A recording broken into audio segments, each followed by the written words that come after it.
What's happening? Just wanted to share my thoughts. Let everybody know that if you're setting up one of these portable sheds, this is a Harbor Freight one from Cover Pro, 10 by 10. But any one of these that you set up, that's one of the carport canopies. I recommend you take a roll of fence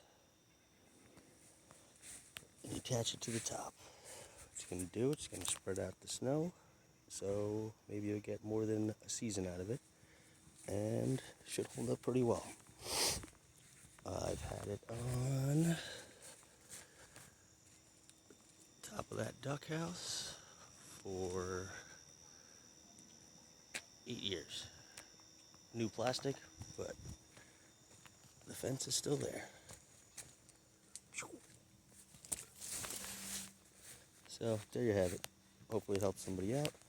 I've seen a million of these ripped and figured I'd share because I know it'll hold up better than not having it. Have a great day. Thanks. Take care.